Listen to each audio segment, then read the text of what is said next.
Laurent Bazin vous informe sur Europe 1. Weinstein menotté, ça restera évidemment l'image du jour à New York, avec le même avocat que DSK à ses côtés. D'ailleurs, pour ceux qui compareront les deux images, c'est assez frappant. Mais au-delà de l'homme qui a provoqué un scandale planétaire, où en est-on de l'effet Weinstein? Que sont devenues toutes ces femmes dont la parole s'était libérée à l'automne dernier, notamment avec les hashtags MeToo pour les anglo-saxons ou Balance ton porc pour les Français? On va en parler avec vous au 3921. Avec nous également ce soir en studio et à New York, Sandra Muller. Bonsoir Sandra. Bonsoir Laurent. Celle qui a inventé le hashtag Balance ton porc, ou initié plus exactement. Olga Trostiansky, bonsoir à vous. Bonsoir. Fondatrice du laboratoire de l'égalité. Vous êtes en studio avec moi à Paris et Xavier Yvon est également avec nous en direct de New York pour nous faire partager le point de vue de l'Amérique sur cette journée très importante. Sandra Muller, vous avez, je le redis, créé ce hashtag Balance ton porc il y a presque 8 mois maintenant. Pour les Américains, le fait de voir Weinstein devant la justice aujourd'hui, c'était très important et j'allais dire presque personnellement, est-ce que pour vous, ça compte? Écoutez, d'abord, au point de vue des victimes, de toutes les victimes, ça compte. Ça prouve évidemment qu'on ne peut plus se comporter n'importe comment avec une femme de façon sans être puni, parce que c'était jusqu'à présent le cas. J'ai envie de vous dire que 8 mois, c'est quand même long, parce que Weinstein a quand même commencé ses agissements dans les années 80 avec une secrétaire. Pour moi, ça compte, oui, parce que en tant que Française vivant à New York, j'ai l'impression qu'en France, justement, il y a une sorte d'omerta, qu'on met une voile et qu'on planque la poussière sous le tapis depuis des mois et des mois. Aux États-Unis, ça bouge, il y en a un par jour en fait qui tombe. En France, on trouve toujours des circonstances atténuantes à tout le monde.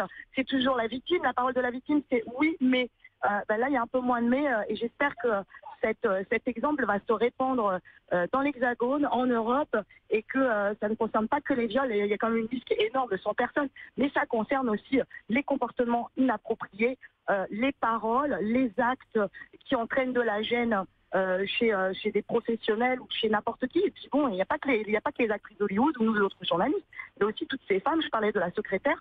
Il y a ces femmes effectivement à Hollywood. Il y a ces femmes journalistes. Et puis moi, je pense surtout aux femmes qui sont dans la banlieue, qui peuvent pas forcément se défendre de la même façon. Et juste, si je peux me permettre quand même, il est ressorti avec un bracelet électronique. Il a eu des millions à payer. Je pense que déjà, il a en fait, tout a été inversé. Il a déjà fait quasiment sa peine, c'est-à-dire qu'il a eu des soins curatifs avant même d'être jugé ou d'aller dans un commissariat.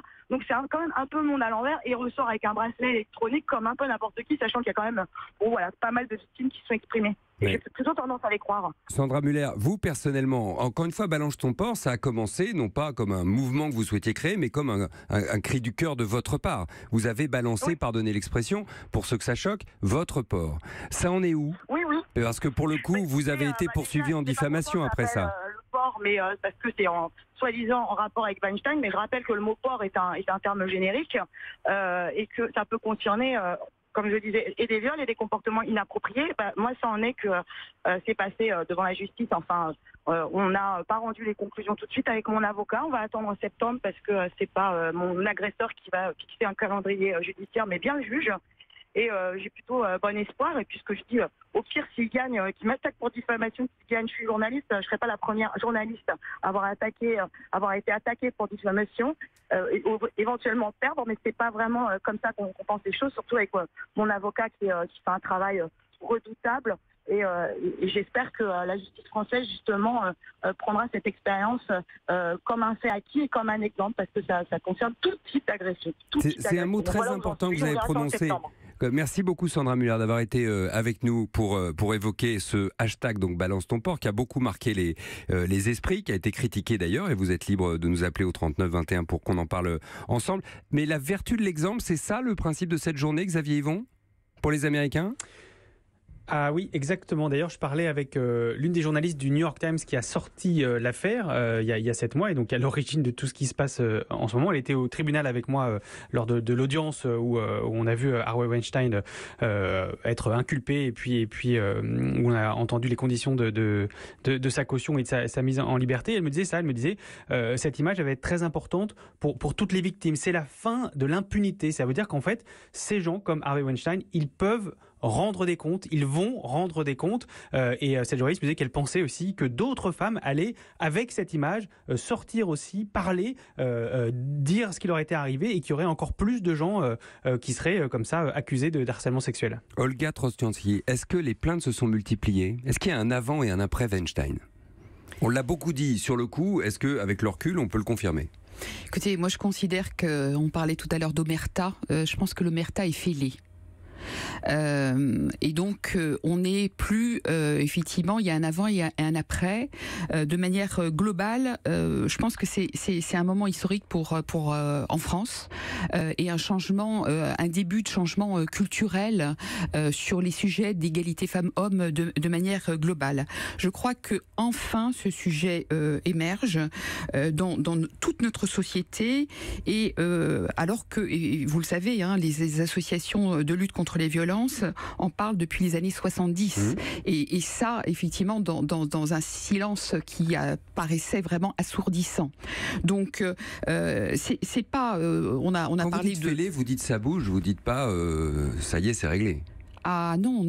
Ce qu'on a dit effectivement, les interventions précédentes en disant que l'impunité, effectivement, c'est un sujet. Pourquoi ? Parce que pour l'instant, encore une fois, beaucoup de femmes qui font des déclarations ont les coupables potentiels disent c'est des menteuses, elles, comment dirais-je, je vais porter, comment dirais-je, une plainte en diffamation. Donc on Harvey voit Weinstein effectivement plaide non coupable aujourd'hui. Tout à fait. Mais donc ça veut dire effectivement qu'il y a toute cette force aussi, et les personnes évidemment qui sont comment dirais-je accusées, ils ont le droit de se défendre, mais que l'impunité soit complètement comment dirais-je éclose, je crois que pas. C'est un début où effectivement on va entendre, et il y a une histoire importante où il y a des femmes qui se sont regroupées, et ça c'est aussi très très important. C'est-à-dire qu'une parole individuelle c'est quelque chose, mais une parole collective, et des femmes dans différents milieux, on l'a vu dans le cinéma, on a vu effectivement dans tous ces blogs, la parole de femmes en collectif, ça donne de la force pour, à titre personnel, avancer. Weinstein menotté, image du jour à New York, et l'effet Weinstein. Alors, où en est-on ? On en parle ce soir avec Olga Trostiansky, qui est fondatrice du laboratoire de l'égalité. J'en profite pour signaler d'ailleurs la collection que vous avez créée avec Belin, qui s'appelle Égale-le à égal. Il y a une quinzaine de titres, ça marche comme des petits que sais-je, je crois, un principe comme ça. J'ai devant moi celui de Brigitte Rollet, par exemple, femme et cinéma, sois belle et tais-toi. C'est précisément ce que ne veut plus Asia Argento, et elle l'a dit à Cannes il y a quelques jours. En 1997, En 97, I was raped by Harvey j'ai été Weinstein violée here at par Cannes. Harvey Weinstein, ici même à I was Cannes. 21 years old. J'avais 21 ans. This festival was Ce his hunting ground. festival était sa chasse gardée. Xavier Yvon, ça a tout changé aux États-Unis ? Ah oui, ça a changé beaucoup de choses. Déjà, par exemple, le visage de la télévision. Tous les matins, quand je me lève, ça fait partie de mon travail, je regarde les matinales des télés américaines, les deux grandes, de CBS et NBC. Depuis Harvey Weinstein, c'est plus présenté par les mêmes personnes, c'est des femmes maintenant qui le présentent, parce que les deux présentateurs vedettes de ces donc deux très grandes chaînes ont été virés pour des histoires donc de harcèlement et d'agression sexuelle. C'est des stars absolues, les présentateurs de matinales télé. Complètement. Alors il y avait un journaliste très respecté, il y avait Charlie Rose, très respecté, et il y avait Matt Lauer sur NBC. Ça faisait 20 ans qu'il présentait le Today Show. Et le Today Show, c'est une pompe à fric, une pompe à pub qui rapportait près d'1 demi-milliard de dollars par an. Donc, il faut imaginer le séisme que c'est pour une chaîne de virer un tel présentateur. Et il y a ici aux États-Unis une chasse aux pervers. Sandra Muller disait tout à l'heure qu'il y avait une tête qui tombait par jour. C'est presque ça. Il y a eu Morgan Freeman hier. Dans le monde du cinéma, on les compte plus. On se souvient, il y a eu Kevin Spacey, le patron de Pixar. Dans la politique, il y avait un sénateur démocrate. On a même effacé dans la Silicon Valley du film dans lequel il avait tourné. Tout à fait. Ça va jusqu'à ce point-là. Il y a le chef d'orchestre mythique de New York, James Levine, et on en est même à un point où il y a des hommes concernés qui se dénoncent eux-mêmes. Je pense pas que vous vous souveniez de Morgan Spurlock, mais c'est celui qui avait réalisé le film sur McDo, Super Size Me. Eh bien, il a avoué qu'il faisait partie du problème avant même qu'il soit dénoncé. Et c'est vrai que les Américains ressentent ça aussi dans leur vie de tous les jours. C'est pas juste les têtes qui tombent, c'est aussi, par exemple, au travail, il y a des articles dans les journaux avec cette question, est-ce que c'est OK de faire un hug, donc de serrer dans les bras une collègue. On a vu aussi des conséquences dans les fêtes de fin d'année. Alors c'est très important ici, la Christmas party aux États-Unis, c'est la fête au bureau à la fin de l'année où on peut un peu se lâcher, où on laisse un peu déborder la marmite. Et ben dans beaucoup d'entreprises cette année, il n'y a pas eu d'alcool ou moins, et il y a eu des rappels aux règles. Attention à comment on se tient avec des collègues féminines. Donc vraiment le mouvement MeToo qui est né de cette affaire Weinstein est une lame de fond dans la société américaine. Au 39-21, Raphaël nous appelle. Bonsoir Raphaël. Bonsoir Laurent. Vous nous appelez de Paris. Et vous me dites, c'est pour ça que je vous donne la parole, parce que ça m'intéresse beaucoup, en tant qu'homme victime, je me sens mal à l'aise avec ce mouvement, c'est-à-dire homme victime d'abord. Je pense que c'est clair. Enfin, j'ai été moi-même victime de viol et d'agression sexuelle il y a des années. Enfin bon, j'ai pas prévu de revenir dessus, Laurent. Okay. Si ça ne vous juste dérange pour pas. préciser ce que voulait dire homme victime, mais vous venez de le dire. Voilà. Ce que je veux dire, c'est que, et ça a été répété là depuis que vous avez lancé le débat, on parle de libération de la parole des femmes, n'est-ce pas ? Moi, en tant qu'homme victime d'agression sexuelle et de viol, je me suis senti, rester dans l'omerta. L'omerta dont on parlait, qui est, je crois que vous disiez, fêlée, oui. Pour les femmes sans doute, pour les hommes beaucoup moins.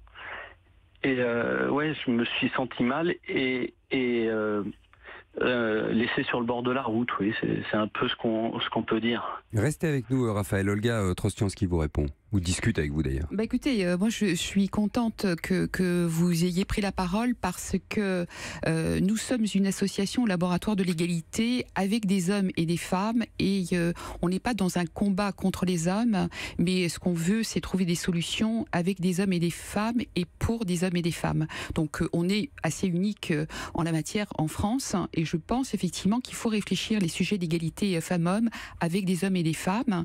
Vous disiez tout à l'heure, et c'est peut-être aussi ce qui a fait réagir Raphaël, vous disiez enfin des femmes se sont regroupées pour parler ensemble. Oui, parce que vous auriez pu dire des hommes et des femmes se sont mis ensemble pour porter ce sujet. Parce que sur le sujet, s'il y a des femmes qui se regroupent, parce que c'est évidemment les plus concernées, il y a 80% de femmes qui s'estiment régulièrement confrontées à des attitudes ou de décisions sexistes dans leur milieu professionnel, et on voit que c'est un chiffre important pour les femmes. Mais moi je crois que ces phénomènes dont on parle depuis tout à l'heure, on est en train de comprendre que c'est un phénomène structurel qui peut concerner toutes les femmes et tous les hommes, quel que soit leur âge, quel que soit leur milieu social et quel que soit leur milieu professionnel. Dit comme ça, Raphaël, ça vous convient ? On peut dire ça. Est-ce que je pourrais juste rajouter un chiffre ? Enfin, j'ai pas le chiffre exact en tête, mais pour rappel, la majeure partie des victimes d'agression sexuelle, de viol, sont des mineurs. Ce sont des mineurs. Alors après, il y a le sujet des mineurs et vous savez qu'il y a eu beaucoup de débats à l'Assemblée nationale justement sur l'âge de la minorité et sur l'âge du consentement.